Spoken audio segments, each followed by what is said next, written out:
والصلاة والسلام على سید المرسلین اما بعد فاعوذ باللہ من الشیطان الرجیم بسم اللہ الرحمن الرحیم الصلاة والسلام علیک یا رسول اللہ وعلی آلک واصحابک یا حبیب اللہ الصلاة والسلام علیک یا نبی اللہ وعلی آلک واصحابک یا نور اللہ۔ میٹھے میٹھے اسلامی بھائیوں اور مدنی چینل کے ناظرین، الحمدللہ آج ایک بار پھر بہت ہی خوبصورت سلسلہ جس کا نام ہے یہ شان ہے ان کے غلاموں کی، اس خوبصورت سلسلے میں آج کس عظیم ہستی کی شان کو بیان کرنا ہے۔ آج ہم بات کریں گے ام المومنین حضرت خدیجۃ الکبریٰ رضی اللہ تعالی عنہا کی۔ آپ وہ مبارک ہستی ہیں کہ جن کا ذکر بہت خوبصورت انداز میں احادیث میں ملتا ہے، سیرت کی کتابوں میں ملتا ہے۔ نبی پاک علیہ الصلوۃ والسلام کی سب سے پہلی زوجہ ہونے کا شرف آپ کو حاصل ہوا۔ ہم سب کی ماں ہیں، مومنین کی ماں ہیں، اور کیا مقام ہے ان کی۔ سیرت اس قدر خوبصورت ہے کہ جتنی بار پڑھیں ایمان تازہ ہوتا ہے۔ مگر اس سے پہلے کہ شان خدیجۃ الکبریٰ رضی اللہ تعالی عنہا سنیں، مدنی چینل کے ناظرین کو میں آج بہت بہت بہت مبارکباد پیش کرنا چاہتا ہوں، چونکہ آج یہ سلسلہ 10 رمضان المبارک کو آپ سن رہے ہیں، اور 10 رمضان المبارک مدنی چینل کی گویا سالگرہ ہے۔ مدنی چینل 10 رمضان المبارک کو شروع ہوا تھا، اور الحمدللہ آج مدنی چینل کو ماشاءاللہ 11 سال ہونے کو آئے ہیں۔ تو مدنی چینل کے ناظرین کو مبارک ہو۔ اور ویسے دیکھا جائے تو میڈیا کی تاریخ میں اتنے تھوڑے عرصے میں اتنی بڑی کامیابی حاصل کرنا یہ رب عز و جل کی خاص رحمت ہے، نبی پاک علیہ الصلوۃ والسلام کی خاص نظر عنایت ہے، امیر اہل سنت کے اخلاص کا وہ زبردست نتیجہ ہے کہ آج دنیا کے کونے کونے میں مدنی چینل کو بہت شوق سے دیکھا جاتا ہے۔ ہمارا مدنی چینل اردو کے ساتھ ساتھ انگلش اور بنگلہ زبان میں، اور اس کے ساتھ ساتھ مختلف لینگویجز میں ڈبنگ کی صورت میں دنیا بھر میں دیکھا جاتا ہے۔ امید ہے آپ بھی مدنی چینل سے بہت کچھ سیکھتے چلے جا رہے ہوں گے۔ مدنی چینل دیکھنے کی دعوت دیجئے، جتنے دیکھنے والے، جتنے ویور بڑھیں گے انشاءاللہ اتنے اللہ کی رحمت سے امید ہے نیک بننے والے، نمازی بننے والے، گناہوں کو چھوڑنے والے بھی بڑھتے چلے جائیں گے۔ تو آج بات کرتے ہیں اس عظیم ہستی کی جن کی عمر مبارک میرے آقا علیہ الصلوۃ والسلام سے کم و بیش 15 سال زیادہ ہے۔ نبی پاک علیہ الصلوۃ والسلام عام الفیل جس سال کو کہا جاتا ہے، بڑا خوبصورت واقعہ جس میں ہاتھیوں کی پوری فوج کے ذریعے کعبے کو گرانے کے لیے ابرہہ نے حملہ کیا تھا، اور اللہ نے کنکریوں کے ذریعے انہیں تباہ و برباد کیا۔ دنیا بھر کو گویا پیغام دے دیا کہ رب جب چاہے جیسے چاہے اپنی قدرت کا نظارہ دکھا سکتا ہے۔ اور اس عظیم واقعے کے 55 دن بعد میرے آقا مدینے والے مصطفیٰ صلی اللہ تعالی علیہ وسلم اس دنیا میں تشریف لائے۔ بی بی خدیجۃ الکبریٰ رضی اللہ تعالی عنہا نبی پاک کے دنیا میں تشریف لانے سے، بظاہر تشریف لانے سے 15 سال پہلے آپ کی ولادت ہوتی ہے۔ آپ کا جو نسب نامہ ہے وہ کس طریقے سے ہے کہ آپ کا نام خدیجہ، والد کا نام خویلد، اور آپ کی والدہ کا نام فاطمہ ہے۔ اب بڑا خوبصورت جو کنیکشن ہوا نبی پاک علیہ الصلوۃ والسلام سے، یہ تعلق کیسے ہوا وہ بھی آپ کو بتاتے ہیں۔ یاد رہے کہ آپ کی کنیت ام القاسم اور ام ہند ہے۔ آپ کے القابات بڑے شاندار ہیں، سب سے مشہور تو لقب کبریٰ ہے، اور یہ اتنا مشہور ہو گیا کہ آپ کے نام کا ہی گویا حصہ بن گیا، خدیجۃ الکبریٰ رضی اللہ تعالی عنہا آپ کو کہا جاتا ہے۔ ایک اور مشہور لقب طاہرہ ہے، اسی طرح آپ کو سیدہ قریش بھی کہا جاتا ہے، ایک لقب صدیقہ بھی ہے۔ سبحان اللہ۔ آپ رضی اللہ تعالی عنہا، آپ کی جو ازدواجی زندگی ہے، 2 مرتبہ یاد رہے کہ آپ کی شادی ہو چکی تھی۔ پہلے ابو حالہ بن زرارہ تمیمی سے آپ کی شادی ہوئی، اس کے فوت ہو جانے کے بعد عتیق بن عابد مخزومی سے آپ کی شادی ہوئی۔ جب یہ بھی وفات پا گیا تو بڑے بڑے رؤسائے قریش نے، بڑے بڑے امیر لوگوں نے آپ کو شادی کا پیغام بھیجا، مگر آپ نے کسی کا پیغام قبول نہیں کیا اور اپنی اولاد کے ساتھ زندگی بسر کرنے لگی۔ یاد رہے کہ حضرت خدیجہ بڑی مالدار خاتون تھی، زبردست بزنس بھی کرتی تھی، اور اس زمانے میں عرب کے لوگ شام میں اپنا مال بیچنے کے لیے لوگوں کو بھیجا کرتے تھے، اور ان کو بھی کچھ نفع دیا کرتے تھے۔ کاروبار کے 2 طریقے تھے کہ آپ مداربت کے طور پر بھی مال دیا کرتی تھی، یعنی انویسٹمنٹ کے طور پر بھی مال دیا کرتی تھی، اور آپ جو ہے مزدور بھی لوگوں کو ہائر کر کے مزدوری پر بھی لوگوں کو اپنے مال کے ساتھ، اپنے سامان کے اونٹوں کے ساتھ شام بھیجا کرتی تھی۔ تو ایسا اتنا بڑا بزنس تھا کہ پورے قریش کے جتنے اونٹ ہوتے تھے، پورے قریش کا جتنا بڑا قافلہ ہوتا تھا، حضرت خدیجہ کا اکیلا اتنا بڑا قافلہ تجارت کے لیے جایا کرتا۔ تو آپ کو ہر وقت دیانت دار امین لوگوں کی حاجت رہتی تھی۔ اچھا، اب نبی پاک علیہ الصلوۃ والسلام سبحان اللہ اس پورے معاشرے میں، اس پورے دور میں امین اور صادق کے نام سے مشہور تھے. آپ کی نبی پاک علیہ الصلوۃ والسلام کی آپ کہیے کہ ریاضت کا، نبی پاک کی سچائی کا، پیارے آقا کے زہد و تقوی کا چرچا تھا، اتنی امانت داری مشہور تھی. اب نبی پاک علیہ الصلوۃ والسلام سے ابو طالب نے، آپ کے چچا نے درخواست کی کہ غربت کے دن ہیں، مال و دولت کی کمی ہے. حالانکہ ابو طالب جانتے تھے کہ نبی پاک کو کہیں شام کے یہودیوں کی طرف سے، وہاں کے غیر مسلموں کی طرف سے کوئی نقصان نہ پہنچ جائے. مگر آپ نے نبی پاک سے عرض کی کہ چونکہ اب ہماری معاشی کیفیت تھوڑی کمزور ہے تو حضرت خدیجہ کے طرف آپ جائیے، ان سے بات کیجئے، وہ اپنے قافلوں کے لیے امانت دار اور دیانت دار لوگوں کی تلاش میں رہتی ہیں. نبی پاک علیہ الصلوۃ والسلام نے رابطہ کیا اور بخوشی حضرت خدیجہ نے نبی پاک علیہ الصلوۃ والسلام کے ساتھ گویا ایک کانٹریکٹ کر لیا، ایک منافع کی مقدار طے کر لی گئی کہ اس سفر کے بعد اتنا آپ کو منافع دیا جائے گا. نبی پاک علیہ الصلوۃ والسلام جو ہیں اب جب روانہ ہوئے تو حضرت خدیجہ رضی اللہ تعالی عنہا نے کیا کیا کہ آپ نے اپنا ایک غلام میسرہ پیارے آقا علیہ الصلوۃ والسلام کے ساتھ کر دیا اور یہ تاکید بھی کی کہ پیارے آقا علیہ الصلوۃ والسلام کی نافرمانی نہ کی جائے، آپ کی رائے سے اختلاف نہ کیا جائے. اسی طرح یاد رہے کہ یہ بھی طے ہوا کہ آپ کو میں اس کی نسبت دگنا معاوضہ دوں گی جو آپ کی قوم کے دوسروں لوگوں کو دیتی ہوں، کیونکہ آپ کی امانت، آپ کی سچائی کے بارے میں مجھے معلوم ہے. بہرحال یہ قافلہ تو کیا روانہ ہوا، ایک کمالات کا سلسلہ شروع ہو گیا. نبی پاک علیہ الصلوۃ والسلام جہاں جاتے بادل آپ کو سایہ کرتے، دھوپ کے اندر فرشتے آپ پر سایہ فگن ہو جایا کرتے. آپ نے جب مال بیچنا شروع کیا تو اتنا منافع ہوا، میسرہ کہتے میں نے زندگی میں کبھی اتنا منافع نہیں دیکھا. نبی پاک کی برکتیں گویا ظاہر ہونا شروع ہو گئی، اور جو غلام میسرہ تھا، جو حضرت خدیجہ کا گویا نمائندہ تھا، مگر وہ گویا نبی پاک کا غلام بن کر رہ گیا. پیارے آقا کا جو انداز تھا، نبی پاک پر جو رحمتوں کا نزول تھا، جو برکتوں کا ظہور اس نے دیکھا، سبحان اللہ. اب یہاں ایک بڑا عجیب اور تاریخی واقعہ ہوا. وہ یہ ہوا کہ نبی پاک علیہ الصلوۃ والسلام جب شام پہنچے تو انہوں نے بصرہ کے بازار میں ایک درخت کے تلے، درخت کے سائے تلے آرام کیا. قریبی ایک عیسائی راہب نستور اس کی عبادت گاہ تھی. تو جب اس راہب جو میسرہ کو پہلے بھی جانتے تھے، انہوں نے میسرہ کو دیکھا تو کہنے لگے، اے میسرہ، اس درخت کے نیچے پڑاؤ کرنے والے کون ہیں؟ میسرہ نے کہا کہ حرم والوں میں سے قریش کے ہی ایک فرد ہیں. راہب نے کہا، اس درخت کے سائے میں نبی کے سوا آج تک کوئی نہیں ٹھہرا. پھر پوچھا کہ ان کی آنکھوں میں سرخی ہے؟ میسرہ نے کہا ہاں ہے، اور وہ کبھی ختم نہیں ہوتی. تو راہب نے کہا، یہی ہیں، یہی وہ آخری نبی ہیں. اے کاش میں آپ علیہ الصلوۃ والسلام کو اس وقت پا سکوں جب آپ کو اعلان نبوت کا حکم ہوگا. ایک روایت میں ہے کہ جب راہب نے نبی پاک علیہ الصلوۃ والسلام پر بادل کو سایہ فگن دیکھا، بادل کا سایہ دیکھا، تو گھبرا کر پوچھا، تم کون ہو؟ حضرت میسرہ نے جواب دیا کہ میں حضرت خدیجہ کا غلام ہوں. پھر وہ نبی پاک علیہ الصلوۃ والسلام کے پاس آیا اور آپ علیہ الصلوۃ والسلام کے سر اقدس اور قدمین شریفین کو بوسہ دیتے ہوئے کہنے لگا، میں آپ پر ایمان لاتا ہوں اور گواہی دیتا ہوں آپ وہی ہیں جن کا اللہ نے تورات شریف میں ذکر فرمایا ہے. پھر کہا، اے محمد صلی اللہ تعالی علیہ وسلم، میں نے آپ میں ایک علامت کے سوا باقی سب علامات دیکھ لی ہیں. آپ میرے سامنے اپنے کندھوں سے کپڑا ہٹائیے تاکہ میں وہ علامت بھی دیکھ سکوں. میرے آقا علیہ الصلوۃ والسلام نے جب اپنے دوش مبارک سے، اپنے پیٹھ مبارک سے کپڑا ہٹایا تو وہاں مہر نبوت جگمگا رہی تھی. عیسائی راہب نے جو اسے دیکھا تو بوسے دینے لگا، اور سبحان اللہ وہ کہتا ہے، میں گواہی دیتا ہوں اللہ کے سوا کوئی معبود نہیں. میں گواہی دیتا ہوں کہ آپ ہی اللہ کے وہ نبی اور رسول ہیں جن کی حضرت عیسیٰ علیہ الصلوۃ والسلام نے بشارت دی تھی. انہوں نے فرمایا تھا، میرے بعد اس درخت کے نیچے وہ نبی ٹھہرے گا جو امی، ہاشمی، عربی اور مکی ہیں. وہ حوض کوثر کے مالک ہیں. شفاعت کبریٰ انہی کے حصے میں آئے گی، اور بروز قیامت حمد کا جھنڈا انہی کے دست اقدس میں ہوگا.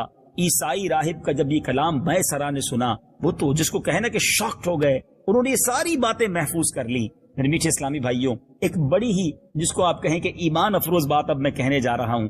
اللہ کا جتنا شکر ادا کرے وہ کم ہے کہ وہ تاریخی درخت جو آج بھی موجود ہے، جو آج بھی نبی پاک علیہ الصلوۃ والسلام کے ایک ایسے کمال کا اظہار کرتا ہے، الحمدللہ اس درخت پر ہمیں حاضری کا شرف ملا. اور ہم نے صرف خود حاضری نہیں دی بلکہ مدری چینل کے ناظرین کے لیے اسے ریکارڈ بھی کیا. کیوں نہ آپ کو اس درخت کو دکھایا جائے. آج تقریباً 1450 سال گزر چکے ہیں. اس لکو دک صحرا میں جب ہم وہاں گئے مدری چینل کے ناظرین، دور دور تک کوئی درخت، کوئی جھاڑی نہیں تھی. صحرا کے اندر وہ درخت ہرا بھرا کھڑا رہتا ہے. اس پہ باقاعدہ پتے جھڑتے بھی ہیں، بہار میں پھر نئے پتے بھی آتے ہیں. بظاہر وہاں پانی کا بھی کوئی انتظام نہیں ہے. وہ درخت کیسے آباد ہے، سبحان اللہ. اور اس درخت کے نیچے آج بھی جانور نہیں جاتے. جانور دھوپ میں کھڑے رہتے ہیں, ادباً اس درخت کے سائے میں نہیں جاتے. اللہ کی رحمت سے اس درخت کے نیچے جا کر کچھ نعت خوانی کرنے کی, اذان دینے کی, نماز پڑھنے کی کچھ اسلامی بھائیوں کو سعادت ملی. دل تھام لیجئے, آئیے آپ کو وہ خوبصورت مناظر دکھاتے ہیں. آئے گھر روح کی ہر طے میں سمولوں تجھ کو, اے شجر تو نے تو سرکار کو دیکھا ہوگا. میرے آقا کا دیدار کرنے والا نبی پاک علیہ السلام کی صحبت سے ملی, اور یہی وہ جگہ تھی جہاں حضرت عیسیٰ علیہ السلام کی تشریف لائے. جی ہاں, حضرت عیسیٰ روح اللہ علی نبینا علیہ السلام یہاں تشریف لائے ہیں. ہم اس کے قرب میں جائیں گے, ہم انشاءاللہ یہ نماز بھی ادا کریں گے. اللہ والوں سے ہے جو وابستہ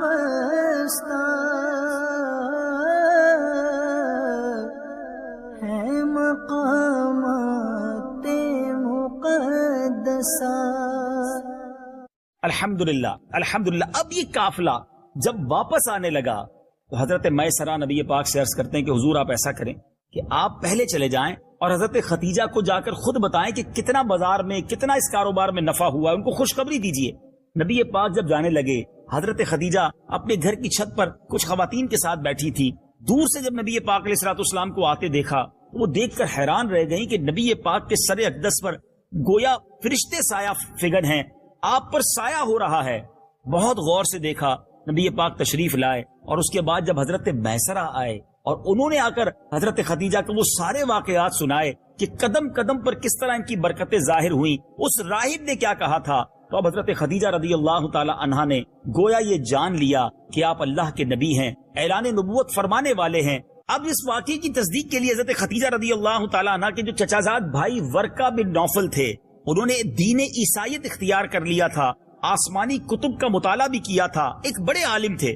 حضرت خدیجہ نے جب فرشتوں کا نبی پاک علیہ السلام پر سایہ کرنا, نستور, راہب اور دیگر واقعات کا تذکرہ کیا, تو ورقہ بن نوفل وہ کہنے لگے کہ بے شک اے خدیجہ اگر یہ سچ ہے تو بے شک محمد صلی اللہ تعالی علیہ وسلم اس امت کے نبی ہیں. میں پہچان گیا ہوں کہ آپ اس امت کے وہی نبی ہیں جن کا انتظار کیا جا رہا تھا. یہ آپ ہی کا زمانہ ہے. اب دل مزید نبی پاک علیہ السلام کی طرف مائل ہو گیا. وہ حضرت خدیجہ جن کو بڑے بڑے رؤسا, بڑے بڑے قبیلے کے سربراہوں نے نکاح کی پیشکش کی تھی, آپ نے کسی کا رشتہ قبول نہیں کیا. اب نبی پاک علیہ السلام کی نکاح میں آ جاتی ہیں, اپنے لیے سعادت سمجھتی ہیں. اے میرے میٹھے اسلامی بھائیوں, یہاں ایک بات بڑی سیکھنے والی ہے. سرور کائنات میرے آقا علیہ السلام کا پہلا نکاح جو ہوتا ہے وہ ایک ایسی خاتون سے ہوتا ہے جو شادی شدہ ہیں, نبی پاک سے عمر مبارک میں بھی زیادہ ہیں, مگر پیارے آقا علیہ السلام نے اس نکاح کو کر کے بہت ساروں کے لیے ایک زبردست لیسن بھی دیا ہے کہ بعض اوقات اپنے سے زیادہ عمر کی خاتون سے کوئی شادی کرنا نہیں چاہتا, کسی بیوہ سے لوگ شادی کرنے کو معاذ اللہ اپنے لیے کمتر سمجھتے ہیں.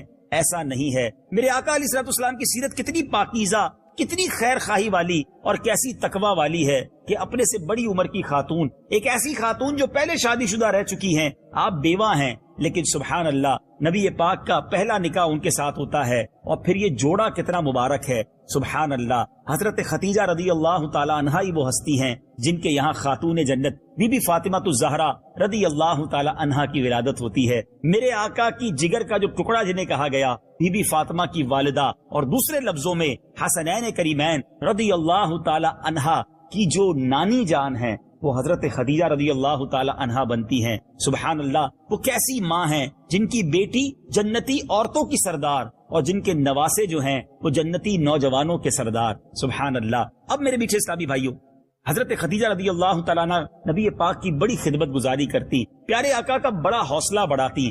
اب وہ وقت آ گیا کہ جب پیارے آقا علیہ السلام نے اعلان نبوت فرمایا. اعلان نبوت تو کیا فرمانا تھا, لوگوں کو اللہ کی طرف تو کیا بلانا تھا. وہ شخصیت جو امین تھے, جو صادق تھے, جو لوگوں کے دلوں کے تارے تھے, اب وہاں ظلم و ستم کی آندھیاں چلنے لگی.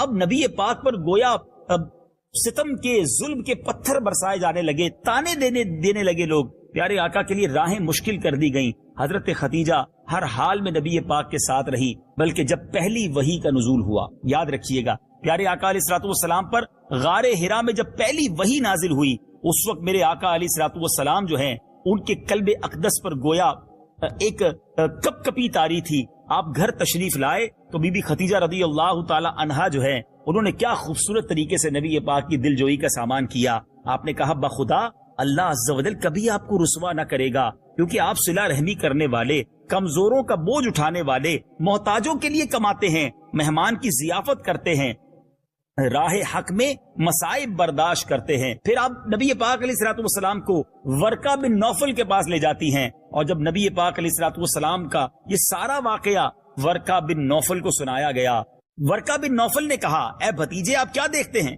پیارے آقا علیہ الصلوۃ والسلام نے جو دیکھا انہیں بتا دیا. اس پر ورقہ نے کہا یہ وہی فرشتہ ہے کہ جسے اللہ نے موسیٰ علیہ الصلوۃ والسلام پر اتارا تھا. اے کاش ان دنوں میں جوان ہوتا، اے کاش میں اس وقت زندہ رہتا کہ آپ کی قوم آپ کو نکالے گی. رسول اللہ صلی اللہ تعالی علیہ وسلم نے دریافت فرمایا کیا میری قوم مجھے نکالے گی؟ کہا ہاں، جب بھی کوئی شخص یہ چیز لے کر آیا جیسی آپ لائے ہیں تو اس سے دشمنی کی گئی. اگر مجھے آپ کا وہ زمانہ نصیب ہوا تو آپ کی بھرپور مدد کروں گا. سبحان اللہ، نبی پاک کو دلاسا دینے والی، آقا کی گویا مدد کرنے والی، نبی پاک علیہ الصلوۃ والسلام کی غم گسار ساتھی حضرت خدیجہ الکبریٰ رضی اللہ تعالی عنہا ہیں. یہاں ناظرین ایک اور بات بتاتا چلوں، اس سیرت سے ہماری اسلامی بہنوں کو درس ملتا ہے کہ جب شوہر، جب بچوں کا والد کسی تکلیف میں ہو، کسی پریشانی میں ہو، تو زوجہ کا کام، بچوں کی امی کا کام ان کو سپورٹ کرنا ہے، حوصلہ بڑھانا ہے. اور یہ حضرت خدیجہ کی زندگی سے ہمیں سیکھنے کو ملتا ہے. آج بعض اوقات ایسا ہوتا ہے کہ اگر گھر کا مرد جو ہے کسی تکلیف میں ہے تو عورت ساتھ دینے کی بجائے الٹا اسے تانے دیتی ہے کہ تم نے کیا ہی کیا ہے، تم نے ہمارے لیے آج تک بنایا ہی کیا ہے، اتنی مشکل میں ہو آپ ہمارے لیے لاتے ہی کیا ہو. انسان گھر میں بھی پریشان ہو اور باہر بھی پریشان ہو پھر اس کی زندگی بہت مشکل ہو جاتی ہے. میری بہنیں یاد رکھیں، اگر آپ کے گھر والے کسی وجہ سے، کاروبار کی وجہ سے، جاب کی وجہ سے یا اطراف کے کچھ معاملات کی وجہ سے پریشان ہیں، آپ انہیں پریشان کم از کم نہ کریں، انہیں حوصلہ دیں. ایک شخص ٹوٹ کر رہ جاتا ہے جب اسے گھر میں بھی ٹینشن ہو اور باہر بھی ٹینشن ہو. یقین کریں اگر گھر میں سکھ ہے نا، انسان ساری دنیا سے لڑ سکتا ہے، ساری دنیا کے معاملات کو نپٹ سکتا ہے. لیکن اگر گھر میں سکون نہ ہو تو ہم نے بعض اوقات لوگوں کو خودکشیاں کرتے ہوئے دیکھا، بعض اوقات گھروں کو ٹوٹتے ہوئے دیکھا، بعض اوقات گھر سے بیزار ہو کر برے کاموں میں، شراب کی طرف، برے کاموں کی طرف لوگوں کو جاتے دیکھا. اگر آپ چاہتی ہیں کہ آپ کا گھر خوشیوں کا گہوارہ بن جائے، اپنے گھر کے مرد حضرات کو سپورٹ کیجئے، حوصلہ بڑھائیے، تکلیف میں دل نہ توڑیے. آپ ساتھ کھڑے رہ گئے، انشاءاللہ بڑے بڑے طوفان کا مقابلہ وہ کر لیں گے. تو بہرحال نبی پاک ان سے کتنی محبت فرماتے. حضرت خدیجہ کے انتقال کے بعد بھی بی بی عائشہ صدیقہ رضی اللہ تعالی عنہا فرماتی ہیں کہ میرے آقا کئی بار بات بات پر، موقع موقع پر حضرت خدیجہ کو یاد کیا کرتے. حضرت عائشہ کبھی کبھی نبی پاک علیہ الصلوۃ والسلام کی بارگاہ میں عرض بھی کیا کرتی کہ آپ آج بھی خدیجہ کو یاد کرتے ہیں؟ پیارے آقا فرماتے ہاں وہ میرے غم میں ساتھ دینے والی تھی، میری مشکل میں مدد کرنے والی تھی. گویا حضرت خدیجہ کی تعریف کیا کرتے، بلکہ اتنی محبت تھی کہ حضرت خدیجہ رضی اللہ تعالی عنہا کے انتقال کے بعد بھی نبی پاک ان کی سہیلیوں کو تحفہ بھجوایا کرتے. یہاں یہ بھی پتا چلا کہ اگر کوئی مرحوم دنیا سے چلا گیا ہے، کسی کی ماں، کسی کے والد کا اگر انتقال ہو گیا ہے، تو اب اس کے دوستوں کے ساتھ اچھا برتاؤ جو ہے وہ اس کی روح کی تسکین کا باعث بنتا ہے. بہرحال حضرت خدیجہ الکبریٰ رضی اللہ تعالی عنہا ام المومنین، مومنین کی ماں، ان کا مزار اقدس مکہ مکرمہ میں جنت المعالی میں موجود ہے. جب مکہ شریف جائیں وہاں ضرور حاضری دیں. اللہ کریم سے دعا ہے رب کریم حضرت خدیجہ الکبریٰ رضی اللہ تعالی عنہا کے مزار پر انوار پر کروڑوں رحمتوں کی